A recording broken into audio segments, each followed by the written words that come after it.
اللہ علیہ کے پاس نا ایک بوڑھی اماں اپنا بیٹا چھوڑ گئی. تو حضرت صاحب نے کو 2 4 5 مہینے رکھا. تو بعد میں اس کی اماں کو بلا کے کہا کہ تو بیوہ ہے, بیٹا تیرا یتیم ہے, میں نہیں چاہتا کہ اس کا وقت ضائع ہو. یہ پڑھنے والا کوئی نہیں, سارے نہیں بھائی پڑھنے والے ہوتے. اب یہاں علماء بیٹھے ہیں, میں بے ادب بھی نہ ہو جاؤں. کچھ پورے 8 سال لگا کے بھی آ جاتے ہیں, سند بھی ان کے پاس ہوتی ہے. ناراض نہ ہو جانا, یہ تو سب اچھے لوگ ہیں. سند ہوتی ہے پر پتہ پوتا کوئی نہیں ہوتا. یہ اعلیٰ حضرت نے لکھی ہے بات. سند ہوتی ہے, پوری ڈگری ہوتی ہے, اس پہ کئی لوگوں کے سائن بھی ہوتے.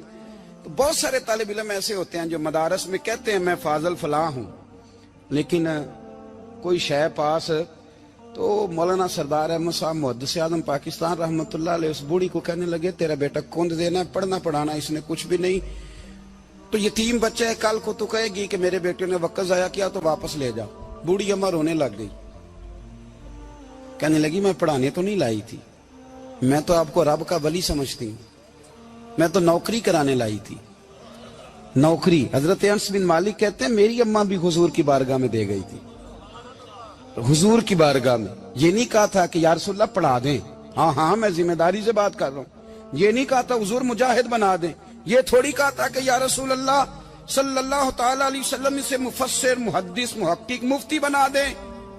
حضرت انس کی اماں کہہ گئی تھی سونیا جب تک یہ رہے گا نا آپ کی نوکری کرے گا, یہ گھر کے کام کاج کرے گا, ڈیوٹی کرے گا. حضور یہ آپ کی نوکری کرے گا. تو میرے محبوب نے پھر دعا کر دی, اللہ اسے برکت عطا فرما. تم سمجھتا ہے خدمت والا خالی رہ جاتا ہے؟ جتنا ذائقہ خدمت والے کو ملتا ہے, جو اس کے نصیب میں آتا ہے, وہ کسی کا نصیب کہاں بھائی. حضرت انس کہتے ہیں حضور نے دعا کر دی برکت کی. مجھے تو کھیتی باڑی آتی بھی نہیں تھی, پر لوگوں کے باغ میں سال میں 1 دفعہ پھل لگتا تھا, میرے باغ میں 2 دفعہ لگتا تھا. حضور نے دعا کر دی یا اللہ اسے اولاد دے. فرماتے ہیں میرے بیٹے, میرے پوتے, میرے نواسے, میری بیٹیاں. فرماتے ہیں میں زندہ ہوں اور میری 100 اولادیں موجود ہیں. پریشان ہو گیا 100 سن کے کہ بچے 2 ہی اچھے, 100 اولادیں میری موجود ہیں. حضرت انس بن مولانا سردار احمد صاحب کے پاس نا چھوڑ گئی بچہ. کہنے لگی حضرت جی میں کو پڑھانے کے لیے تھوڑا چھوڑ گئی ہوں, میں تو اس لیے چھوڑ کے گئی ہوں کہ آپ مہربانی کریں خدمت کرائیں. تو حضرت جی کہنے لگے کوئی ایسا کام ہی نہیں, خدمت والا کیا کراؤں. کہنے لگی پٹھے پوا لیا کرو. جی ہن لڑ پیندے نے, کہنے نے بچے کام کر دیں مدرسے دا. حالانکہ اب کہاں بچے کام کرتے ہیں, اب تو گزر گیا دور, اب تو بچے کام کراتے ہیں. اب بچے بھی ناراض ہو رہے ہیں, گھور گھور کے دیکھ رہے ہیں. صحیح کہہ رہا ہوں آپ کو, بچے کام کراتے ہیں, بچے کہاں کام کرتے. کہنے لگی یہ چارہ ڈالے کرے گا آپ کی بھینسوں کو. تو حضرت نے اس کو کہا کہ بی بی چارہ میری بھینسوں کو ڈالنے کے لیے میں نے بندہ رکھا ہوا ہے, تو جا لے جا. کہنے لگی ہاتھ باندھ کے حضور مہربانی کریں رکھ لیں, چارہ ڈالے گا. اور پتر توجہ سے چارہ ڈالنا حضرت کی بھینسوں کو. رونے لگی. حضرت نے رکھ لیا, مہینے کا خرچہ بھی دیتے. شام کو نا وہ سارا دن کام کرتا, شام کو آ کے پیروں میں بھی بیٹھ جاتا. حضرت جی لائیں تیل تھوڑا سا, پیر نہ دبا دوں. 8 سال ساتھ والے پڑھتے رہے, یہ بیچارہ نوکری کرتا رہا. میرا روپ بھی نہیں تے میرا رنگ بھی نہیں, اور مینو یار منان دا ٹنگ بھی نہیں. کبھی کبھی نا حضرت بلال حبشی فارغ ہوتے نا تو نبی پاک کی بارگاہ میں عرض کرتے حضور کوئی کام تو نہیں, سارے ہو گئے, حضور جاؤں ذرا. چلے جاتے. ایک دن سلمان فارسی کہنے لگے یا رسول اللہ یہ بلال کہاں جاتا ہے. فرمایا جا دیکھ کے تو آ. حضرت سلمان واپس آئے تو آ کے رونے لگے. کہنے لگے سونیا جب یہاں سے جاتا ہے نا تو جا کے سیدہ فاطمہ کی چکی پیسنی شروع کر دیتے, بی بی صاحبہ کے کام کرنے لگتا ہے. گھر میں جا کے اسنین کی ڈیوٹی کرتا ہے, وہاں بھی کام یہاں بھی کام. وہ چارہ ڈالتا رہا, اس نے چارہ ڈالا. حضرت محدث اعظم کی بھینسوں کو دستار فضیلت کا وقت آ گیا, سارے پگڑیاں سجا کے آ گئے, آج دستار ہوگی. یہ نہ پیچھے ہو کے بیٹھ گیا, چونکہ پڑھا ہی نہیں تھا تو دستار کاہے کی. دستار تو اس کی جو پڑھے گا, ہم نے تو پڑھا ہی نہیں. ہم نے تو یار پڑھا, گھر پڑھا, ڈیوٹی کری. حضرت محدث اعظم رحمت اللہ علیہ کے ہاں جب اعلان ہونے لگا نا کہ اب دستار ہوگی, تو حضرت نے پہلا اعلان اس کا فرمایا. تو مجھے والا بندہ کپڑے بھی کدی کدی بدل دے نا. وہ کہتا ہے جس حال میں بھی تھا میں پلٹ کے دیکھنے لگا کہ پڑھا پڑھایا تو ہے, کوئی شے نہیں. یہ ماجرا کیا ہے. پیچھے سے اٹھ کے آئے, تو کہتے ہیں باقیوں کی دستار کسی عالم نے کی, کسی صوفی نے کی, لیکن یہ بھینسوں کو چارہ ڈالنے والا جب آیا تو محدث اعظم نے فرمایا پگڑی کے بال کو کوئی ہاتھ نہ لگائے, یہ ساری دستار میں نے کرنی ہے. اور فرماتے ہیں حضرت بال بھی دیتے جاتے تھے اور آنسو بھی بہاتے جاتے تھے, ماتھا بھی چومتے تھے اور فرماتے تھے دستار کے بعد چلا تو نہیں جائے گا یار, مجھے تو عبادت بھی نہیں رہ گئی, مجھے تو چابیوں کو بھی نہیں پتا کون سی کہاں رہتی ہے, جائے گا تو نہیں تو رو پڑا, کہنے لگا سونے جائے تو وہ جس کے پلے کوئی شے ہو, آتا جاتا تو ہے کچھ نہیں, مجھے کس نے رکھنا ہے, میں نے کہاں جانا ہے, ادھر کہاں تو ادھر ہی رہوں گا. اس طالب علم کے سارے استاد بھائی کہتے ہیں اس نے دستار کرائی, پڑھا پڑھایا کچھ نہیں, پر جو مسئلہ اڑ جاتا تھا نا, وہ جو اڑ جاتا تھا نا, وہ جا کے اس سے پوچھتے تھے تو کتابیں کھولنے کی ضرورت نہیں پڑتی تھی. حضرت ام سلمہ رضی اللہ تعالیٰ عنہ کہتی ہے میں نے عرض کی یا رسول اللہ صلی اللہ علیہ وسلم میری بچی بڑی بیمار ہے, تو مجھے کسی نے کہا ہے یہ تھوڑی سی نشے والی چیز ہے, یہ بنا کے تیار کر کے دو صحیح ہو جائے گی, بیمار ہے بچی تو یہ نشے والی چیز ہے, اس کو تیار کر کے دو, تھوڑا نشہ ہے. اگرچہ بعض, میں نے شروع میں کہا, بعض لوگ مریض کو, سخت مریض کو ایسی ادویات جو مجبوری بن جائے اس کی گنجائش اور اجازت دیتے ہیں. محتاط علماء تو اس میں بھی بہت ساری چیزیں پہلے بیان کرتے, لیکن اس نے کہا جی میرا نشہ دینا ہے شفا کے لیے. حضرت ام سلمہ کہتی ہے میرے نبی پاک نے میری طرف دیکھا, میری طرف, تو میں نے کہا یا رسول اللہ آپ کیا فرمانا چاہ رہے ہیں؟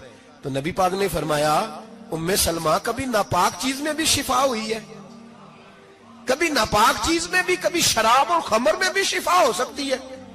شفا رب کریم نے رکھی ہے پر شہد کے اندر رکھی ہوئی ہے, شفا اللہ نے رکھی ہے قرآن مجید میں رکھی ہوئی ہے, تو اس میں بھی کبھی یہ حضور نے بیان کیا ہے کہ اس کے اندر شفا ہو سکتی, تو امت کتنی دلیری کرتی ہے جو یہ مشورے دیتی ہے کہ اس کے اندر نشہ ہے, شراب ہے, تو کھانسی چلی جائے گی تو فلانی بیماری چلی جائے گی.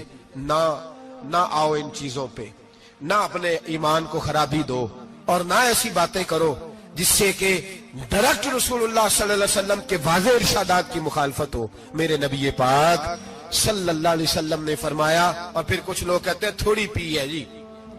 اب تو میں تجزیے میں پڑھ رہا تھا کہ ایسی شراب ایجاد ہو گئی ہے, لوگ شراب پیتے ہیں اور وہ مست بھی رہتے ہیں, کار بھی چلاتے رہتے ہیں, کہتے ہیں جی نہیں ہمارا ذہن معاف نہیں ہوا تو یہ والی صحیح ہے, نشہ نہیں لاتی. میرے نبی پاک صلی اللہ علیہ وسلم نے فرمایا جس چیز کی تھوڑی مقدار, زیادہ مقدار حرام ہے اس چیز کی تھوڑی مقدار بھی حرام ہے, جس کی زیادہ مقدار حرام ہے اس کی تھوڑی بھی. تو خمر اور شراب اگر فل پینا جائز نہیں تو تھوڑی پینا بھی جائز, یہ حرام ہے اور حرام تھی اور قیامت تک حرام ہی رہے گی. میرے نبی پاک صلی اللہ علیہ وسلم نے منع کیا اور حضور نے اظہار ناپسندیدگی فرمایا, فرمایا 40 دن تو عبادت ہی قبول نہیں ہوتی شراب پینے والے جب تک سچی توبہ نہ کرے. یہ لفظ جب ادا کرتا ہوں تو شرم سے میری زبان لڑکھڑاتی ہے کہ یار درباروں پہ بھی نشہ بکتا ہے. میں یہ بات کر رہا ہوں صوفیاء کا ترجمان, درباروں پہ, مزاروں پہ, اور سجادہ نشینوں تمہیں زمین نگل جائے, آسمان تمہیں لے اڑے, تم پر قہر نازل ہو, تم نے باپ دفن کر کے تو وہاں نشے کا اڈا بنا لیا, ماؤں سے بیٹے چھیننے لگے ہو, عورتوں کے سروں سے کپڑے چھیننے لگے ہو, سہاگ مارنے لگے ہو, بیٹیاں اور بیٹے یتیم کرنے لگے ہو, نشہ بیچتے ہو درباروں اور مزاروں پہ. یہ تماشا لگ گیا. آپ کیسے کروں یہ بات, پر کرنی پڑ رہی ہے, مجبوری ہے, یہ مضمون مکمل نہیں ہو سکتا. بند کر دیں وہ دربار, ہمیں نہیں چاہیے جن درباروں پہ نشہ بکتا ہے. میں ذمہ داری سے کہہ رہا ہوں, بات ریکارڈ ہو رہی ہے. جوتے کی نوک پہ وہ سجادہ نشین جو امت کو ڈرگز دیتا ہے,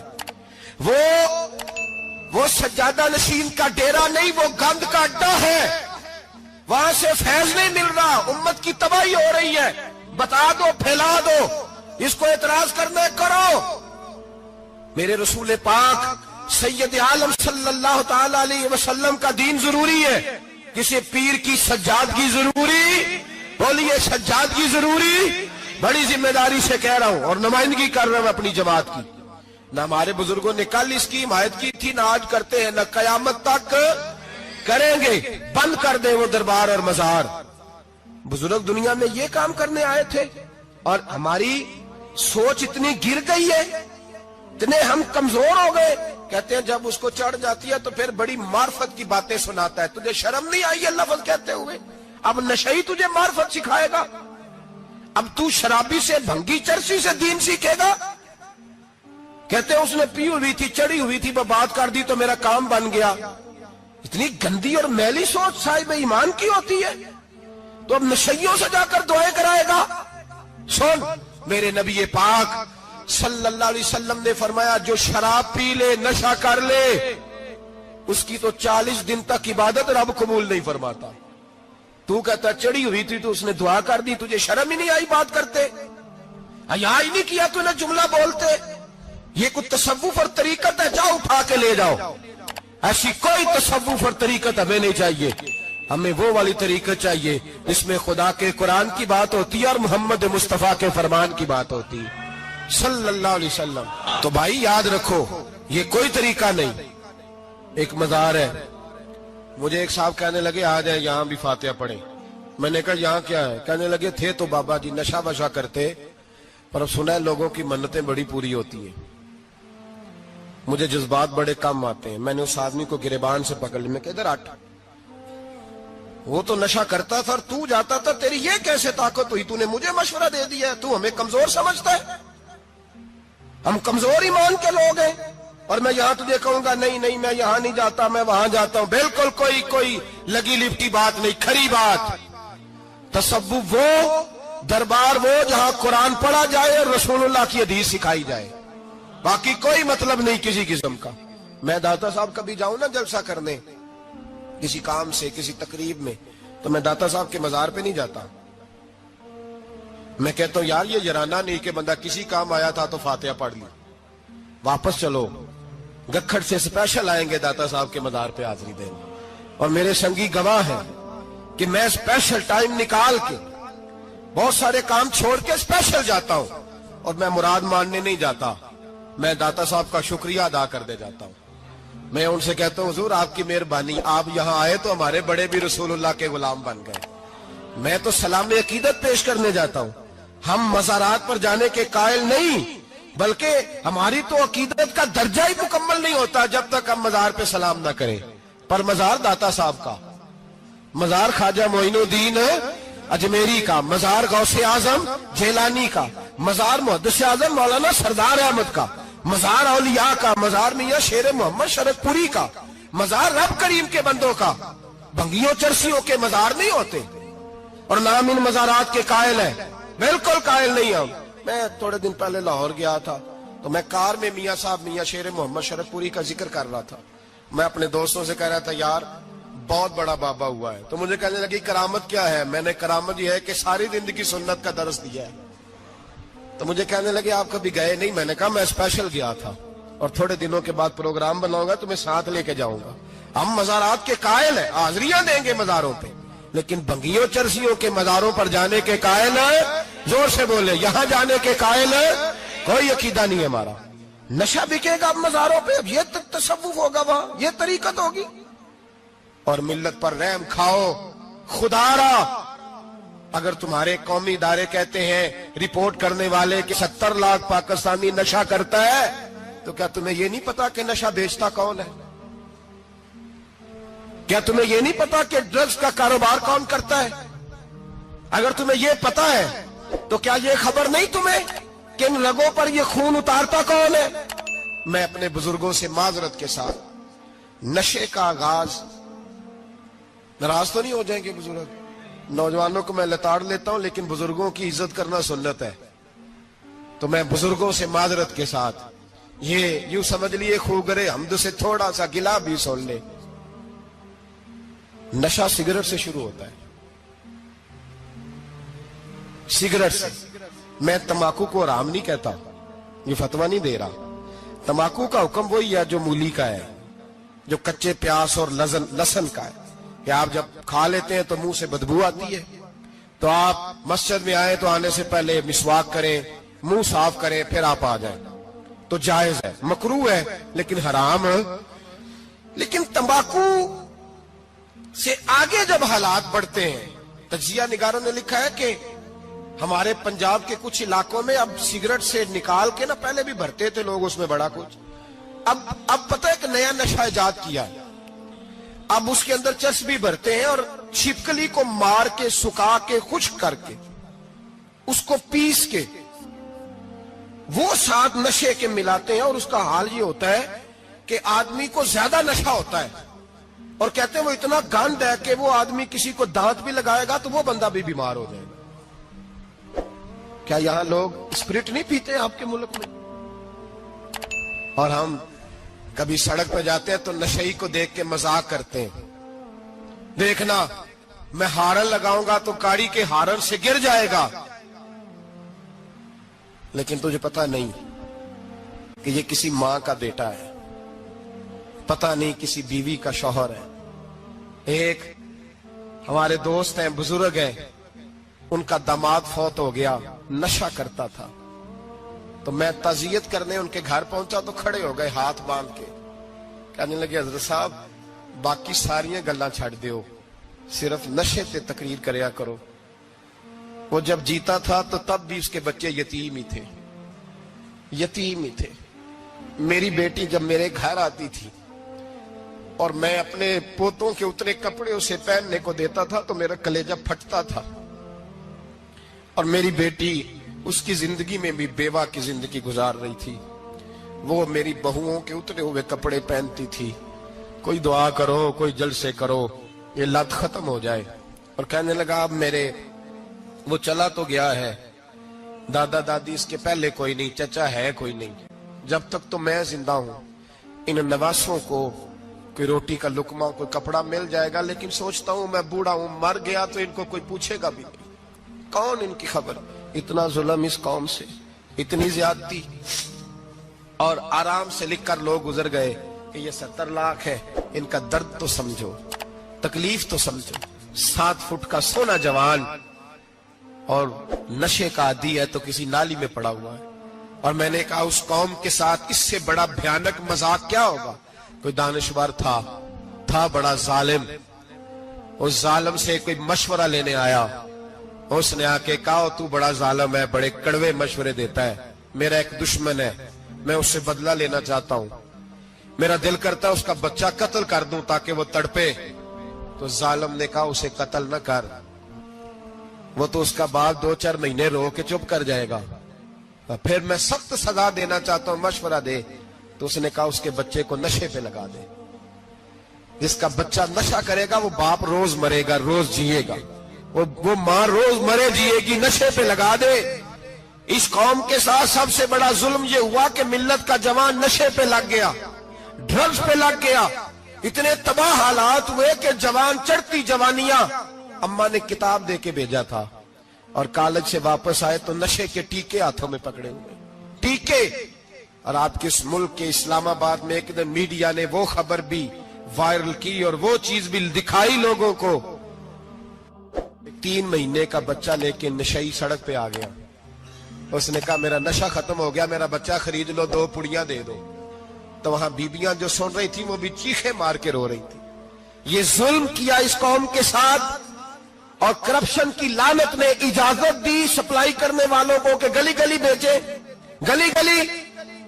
انہوں نے کچھ تھوڑا ظلم نہیں کیا ان حکمرانوں نے، اور ہماری اپوزیشن اس کو نہ صرف اتنا پتا ہے کہ یہ جائیں اور ہم آئیں، اس سے زیادہ کوئی غرض نہیں۔